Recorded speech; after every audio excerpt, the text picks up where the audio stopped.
یہ تو ہم سب جانتے ہیں کہ پاکستان ایک ایسا ملک ہے جو صرف جغرافیے سے نہیں بنا تھا، یہ ایک نظریے سے بنا تھا، یہ ایک وعدے سے بنا تھا۔ وہ وعدہ کہ یہاں مسلمان اپنی زندگی اسلام کے مطابق گزار سکیں گے۔ میرا نام ملک انیک علی کھٹانا ہے، میں ایک وکیل ہوں اور ایک حافظ قرآن بھی۔ میں نے بچپن میں قرآن حفظ کیا، لیکن جیسے جیسے میں بڑا ہوا میرے دل میں ایک سوال پیدا ہوا۔ ہم قرآن تو پڑھتے ہیں، لیکن کیا ہم اسے سمجھتے بھی ہیں؟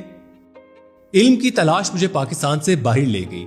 میں نے قانون کی تعلیم حاصل کی کوئین میری یونیورسٹی آف لنڈن سے، اور پھر مجھے موقع ملا کہ دنیا کے ایک عظیم علمی روایت کو قریب سے دیکھنے کا، ہارورڈ یونیورسٹی۔ وہاں میں نے صرف قانون نہیں پڑھا، میں نے یہ دیکھا کہ قومیں اپنے نظریات کو کیسے سمجھتی ہیں اور انہیں اپنی زندگی کا حصہ کیسے بناتی ہیں۔ وہاں مختلف مذاہب کے لوگ تھے، مجھ سے ایک سوال پوچھتے تھے، قرآن کیا کہتا ہے؟ یہ ایک سادہ سوال تھا، لیکن اس سوال نے مجھے ایک گہری حقیقت کے سامنے کھڑا کر دیا۔ پاکستان میں کروڑوں مسلمان قرآن پڑھتے ہیں، لیکن اگر وہ اسے سمجھتے نہیں تو وہ اسے اپنی زندگی میں کیسے نافذ کریں گے؟ جب میں نے اس سوال کو قانون کی نظر سے دیکھا تو مجھے ایک حیران کن حقیقت نظر آئی۔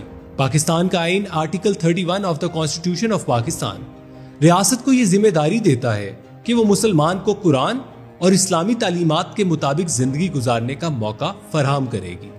یہ صرف ایک مذہبی اصول نہیں، یہ ایک آئینی وعدہ ہے، ایک ریاستی ذمہ داری ہے۔ پاکستان کے قوانین کے مطابق ہر پبلک اور پرائیویٹ سکول میں قرآن کی تعلیم لازمی ہے۔ گریڈ 1 to 5 بیسک عربک اور 6 to 12 ٹرانسلیشن پڑھانا ضروری ہے۔ یہ ایک تاریخی قدم تھا، لیکن اس کے ساتھ ایک بنیادی سوال پیدا ہوا۔ اگر قرآن کا ترجمہ پڑھایا جائے گا تو وہ ترجمہ کس کا ہوگا؟ پاکستان میں مختلف مکاتب فکر موجود ہیں، ان کے علمی نقطۂ نظر مختلف ہو سکتے ہیں، تو پھر ریاست یہ کیسے طے کرے گی کہ بچوں کو کون سا ترجمہ پڑھایا جائے؟ یہ صرف مذہبی بحث نہیں، یہ ایک قانونی خلا ہے۔ اسی سوال نے مجھے ایک فیصلہ کرنے پر مجبور کیا۔ یہ مسئلہ صرف گفتگو کا موضوع نہیں رہ سکتا تھا، اس لیے میں نے اس کو عدالت کے سامنے رکھنے کا فیصلہ کیا۔ میں نے یہ مقدمہ پاکستان کی 5 ہائی کورٹس میں دائر کیا، کیونکہ یہ مسئلہ صرف ایک شہر کا نہیں تھا، پورے پاکستان کا تھا۔ بالآخر یہ سوال پہنچا پاکستان کی سب سے بڑی عدالت تک، سپریم کورٹ آف پاکستان۔ یہ کیس کسی فرد کے خلاف نہیں ہے، یہ کیس ایک اصول کے لیے ہے۔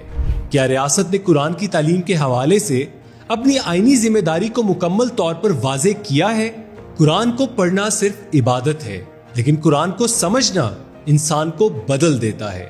یہ انصاف سکھاتا ہے، یہ طاقتور کو جواب دہ بناتا ہے، یہ کمزور کو وقار دیتا ہے، یہ انسان کو یاد دلاتا ہے کہ سچائی کے بغیر معاشرہ قائم نہیں رہ سکتا۔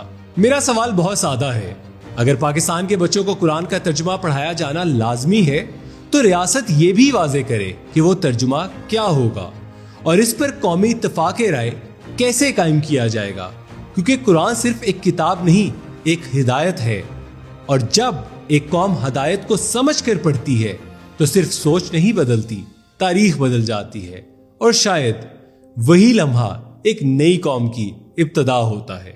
میں آخر میں آپ لوگوں سے صرف ایک ہی سوال کرنا چاہوں گا، کیا آپ قرآن پاک کو صرف پڑھنا چاہتے ہیں یا آپ اس سے ہدایت بھی لینا چاہتے ہیں؟